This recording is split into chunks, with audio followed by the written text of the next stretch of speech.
Yuta has taken over Gojo's body and he is right now fighting Sukuna in a one-on-one battle, a very awesome one. However, it seems like Yuji has been completely tossed to the side by Gege AKUTAMI, where it seems like Yuta right now is the one handling business and the main character of Jujutsu Kaisen, Yuji, is nowhere to be seen in the final arc against his biggest enemy, Sukuna. And with this, a lot of people are starting to ask the question, which has been asked many times before, is Gege mishandling Yuji? Is Yuji not being treated like the main character? Is he just simply being treated as a side character? Which is something that has been said a lot, especially in jokes and memes, but it really does seem lately that that topic has been sparked once again in the fanbase, and I'm here to tell you that the answer is not as simple as it seems, and there's actually a lot more to this. Be sure to leave a like on the video, it helps out a lot, thank you. And of course, if you haven't already, be sure to subscribe for a ton of consistent and quality JJK content just like this. Less than 10% of people who watch my videos are subscribed, so if you love JJK, I promise you, you won't regret subscribing. And of course, thank you to the special grade members of the channel, it's much appreciated. Alright, so this video will be split into 3 parts. The first part will be me discussing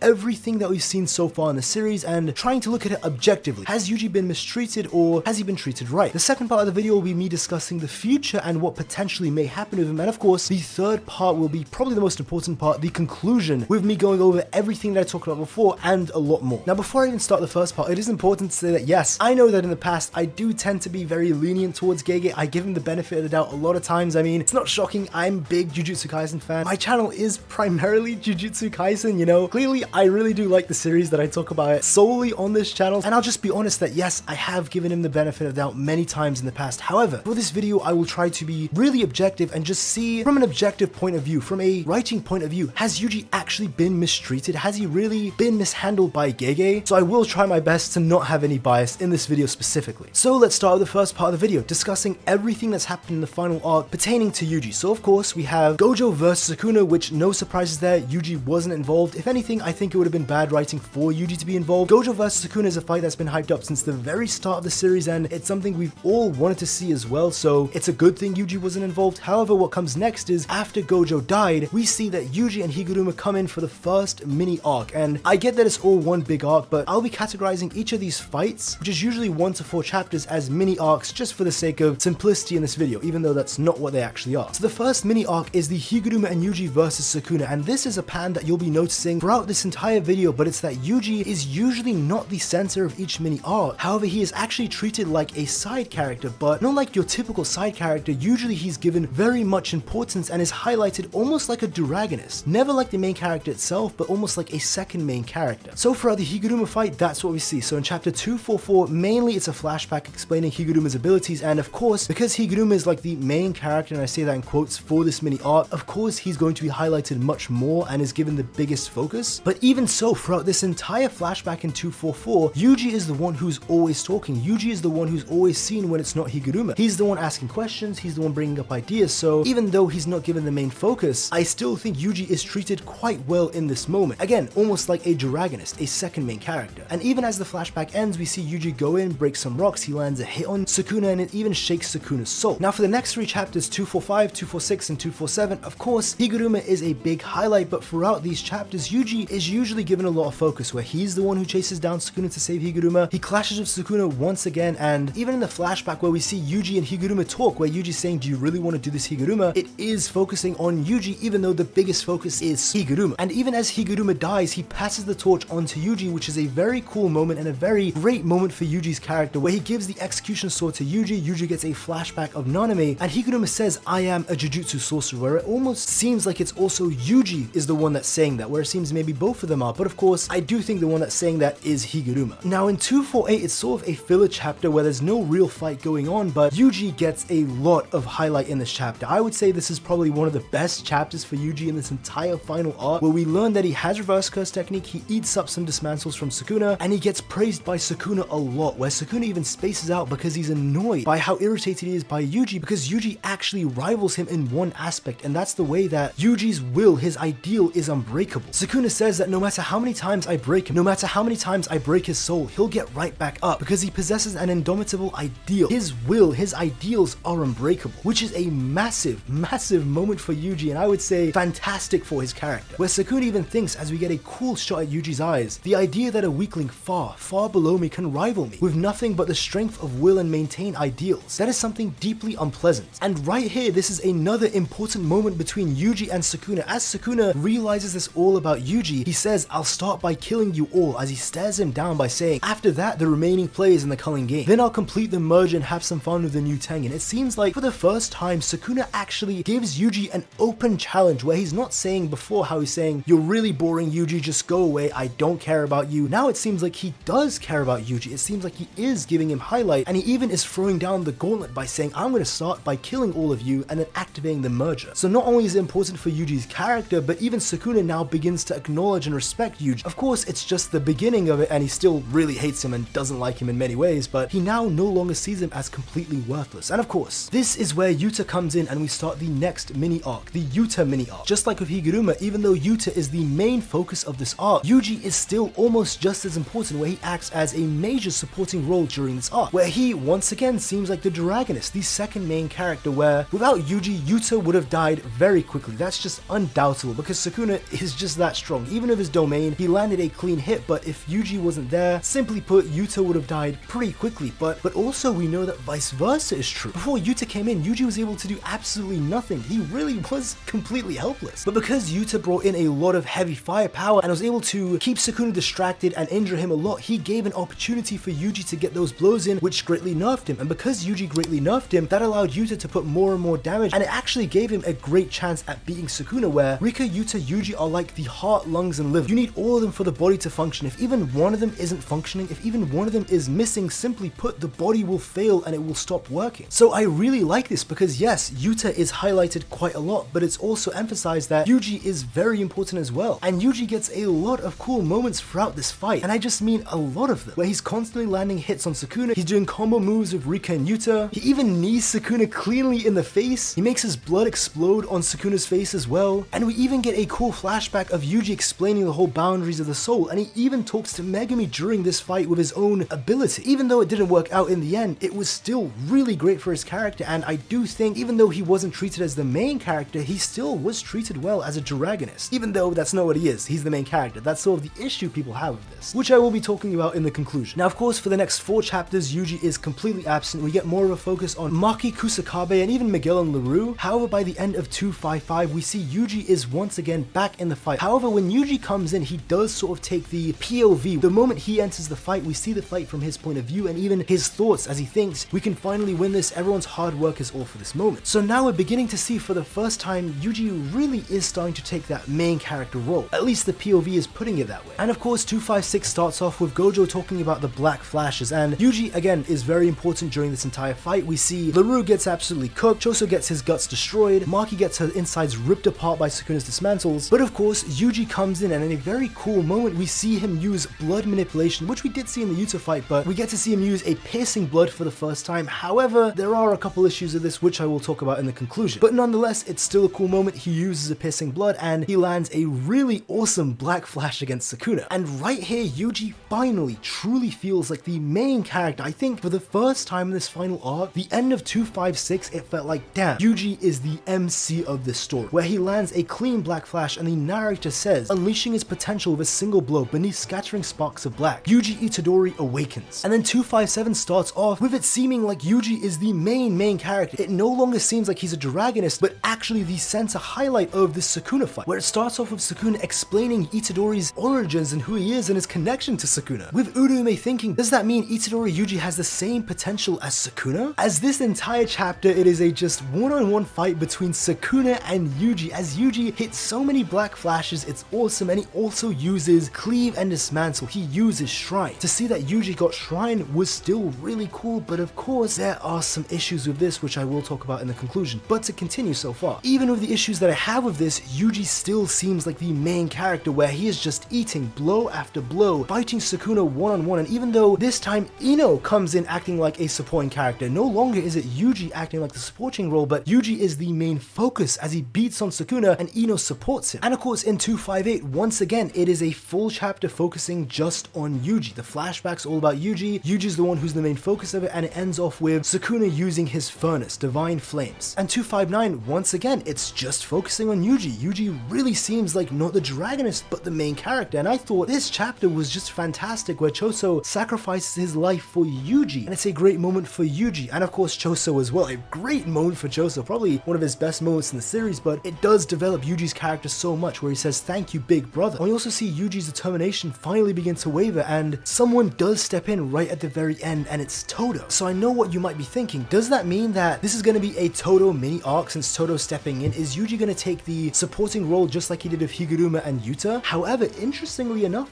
no. This time it seems like Todo is the one supporting Yuji, where Todo is of course very pivotal, and without Todo, Yuji would have gotten crushed. However, it's Yuji who's doing a lot of the heavy damage, and he's basically the one who's the main combatant in this fight. It's like Yuji is like Yuta was in the domain, and Todo is like Yuji was when he was helping Yuta in the domain, where without Todo, of course, Yuji would die. However, vice versa is also true. Without Yuji, Todo would basically not be able to do anything, and of course, Yuji is the main focus of this, with him hitting a massive black flash at the end. Really, it just seems like ever since the end of 256 all the way to 260, Yuji is the main character. Finally, he seems like he's the center focus. Everybody else got their chances, Sukuna except Akari, and Yuji even puts his claws into Sukuna's chest, trying to rip his heart out. Just an absolutely badass moment after that black flash. However, what we see at the end of 260, it is a ghost, the departed spirit of the strongest. 261 again starts off very great for Yuji as he thinks about Choso, and he becomes even more intense. It's such an awesome moment, but then we see that Gojo is back, or I should say Yuta in Gojo's body, and you really can't make this up. Like, this is just comical how it happens, but Sukuna literally, not just figuratively, but he literally punches Yuji away to the sideline as if he was irrelevant, a nobody, as if the past 4 chapters didn't just happen. As while we see Yuji being punched away to the side, Sukuna is literally gassing up Yuta, finally saying his full name and saying, "I didn't think you were capable of going this far, Yuta Akotsu," where Sukuna only says the full name of those that he respects. And the rest of this entire chapter is heavily, and I mean heavily, focused on Yuta and Yuta alone. One thing I will say, don't get it twisted, this chapter was phenomenal. I thought it was a great chapter, and I thought, especially in regards to Yuta, I thought it elevated his character a lot. I thought it was a very well written chapter. I made a whole video specifically about this chapter alone, so I won't get into that now, but I just think that you should know that I do really like this chapter. However, of course, the topic of this video isn't if I like this chapter, or isn't if I like the development for Yuta, but it's what I think about what it did for Yuji. And then in 262, what do we see? Yuji on the outside of the domain, just like a spectator, once again on the sidelines, and this time it's even worse, because at least before in the past he would have had a supporting role. He would have been almost like a Duragonist, a very important supporting cast. Right now, he's not even that. It's literally the Yuta show as Yuta takes over and fights Sukuna